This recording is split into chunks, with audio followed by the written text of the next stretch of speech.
This shot right here, this is one of the hardest shots to capture when you're out filming yourself. So if you're creating vlogs or you're just creating videos here on YouTube, or you are the subject of whatever the video is that you're making, one of the hardest shots to be able to capture is of you actually doing the thing or you actually interacting with an environment. Now, the reason for this is that pulling the camera away from yourself becomes challenging when you're in the moment. And as a solo creator, or if the subject matter is yourself, you oftentimes just focus on what's away from you. So just where you're at or what you're filming. And then the shots of you end up being just the same shot of you talking to camera again and again. So if you are someone who's creating vlogs here on YouTube, well, what will happen is there's going to be a big emphasis in filming yourself, talking about what you're doing, explaining where you're at, kind of showing the experience from the perspective of holding the camera out and facing yourself. Now, I've created hundreds of vlogs, and this is something that I find myself doing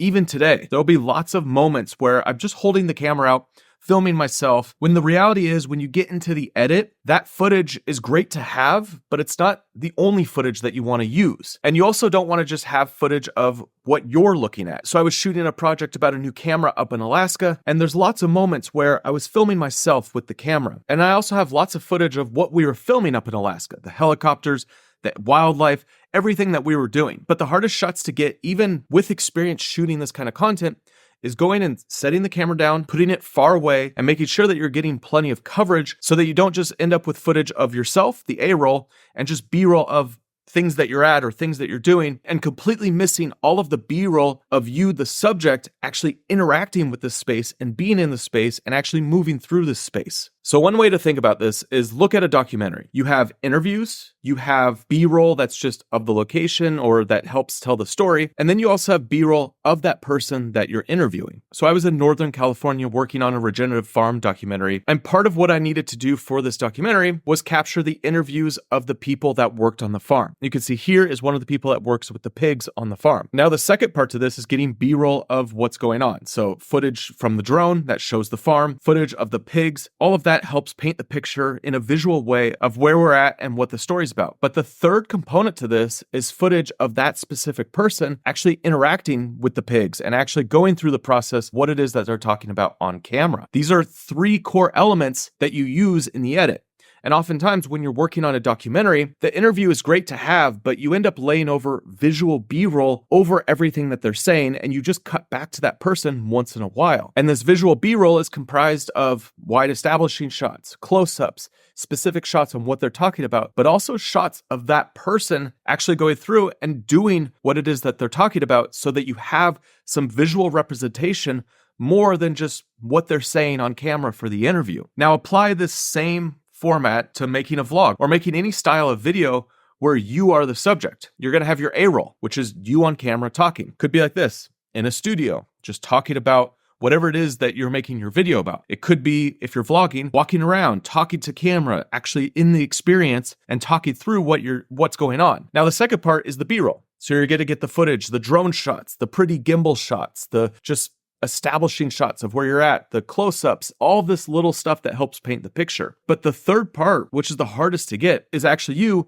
interacting with this scene and actually showing what it is that you're talking about. So if in one of my videos, I'm overlanding and I'm setting up camp for the night, well, one of the things that I'm going to grab is the A-roll of me talking about where we're at, what we're doing, and what's going on. So I'm setting up the tent, I'm getting ready for the night, it's getting super cold, it's gonna be 17 degrees tonight, like all of that stuff is important. I'm also gonna get visuals of where we're at, campsite, big drone shot, that looks great. But the key element that's gonna help you paint your picture and it's gonna make your edit so much better is now put the camera on a tripod and actually visually show anything that you're talking about. And so for this example, I would wanna capture a ton of footage of me actually setting up my tent, setting up camp, just doing things within camp that I could then lay over what I'm talking about on my A-roll. A great way to be able to make sure that you capture enough footage when you're out filming is think about how you could tell this story visually without having any audio track. So imagine that you're not going to have any sort of dialogue. You're not going to have any A-roll. You're not going to have any voiceover, nothing. How would you then tell this story so that it makes sense and so that a viewer can follow along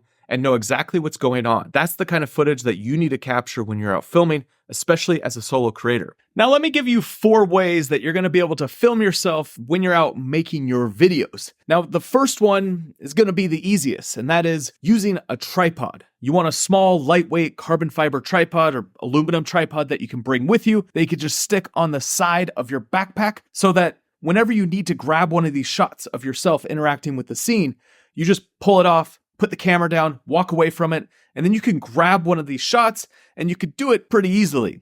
And usually what I do is when I pull off the tripod, I will grab a few shots back to back just so I know I have enough coverage when it comes time to the edit. And I know I'm grabbing more than just one shot every time I set up the camera. Now, the tripod that I like to use is from Alonzi. It's one of these carbon fiber lightweight tripods. And in the description of my videos, I always include the gear that I use, so you'll find that tripod down there. Now, the second way that you're gonna be able to capture these shots of yourself is using a drone. Drones are a great way to be able to get the camera out and away. You could use it as a tripod in the sky, just let it sit there, and then you can interact with the scene.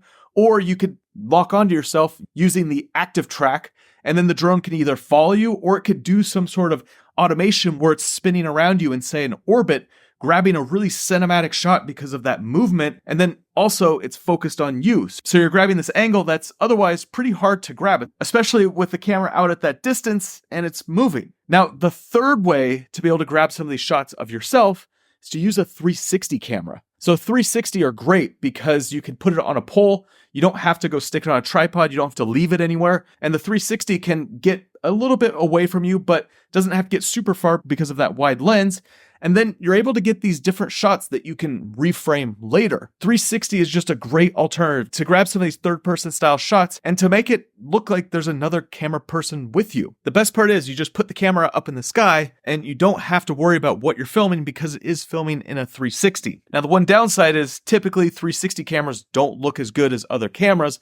But for these styles of shots, getting the shot is more important than having it look completely amazing and having it have all these cinematic qualities. You have all the other shots that you're crafting that you can make look really good. And when you're grabbing these shots of yourself, it's just storytelling moments or it's just visuals that's going to help progress your story forward and actually show you in the video rather than always having a shot like this. Now, the fourth way to get footage of yourself is to actually bring someone with you, whether it's a friend or another creator or just someone random that's around. You could have other people grab shots of you. Now, if you're not working with another creator and you're working with someone who doesn't really know that much about cameras, what you can do is just set up the camera how you want them to film and then just hand it to them. Most people play with the cameras on their phones, so they're going to be able to grab a shot. And a lot of times the footage, even if it's like super shaky and it's not really framed right, I'm kind of like off the side, maybe like this. And if I am in a situation where I need these shots, well, they end up making it in the video. It's really important to have that extra footage of you when you're putting the whole video together. And next, you should check out this video right here, which goes through a 9-shot formula so that you don't make the mistake of missing out on these important shots that are going to help tell your story. See you over there.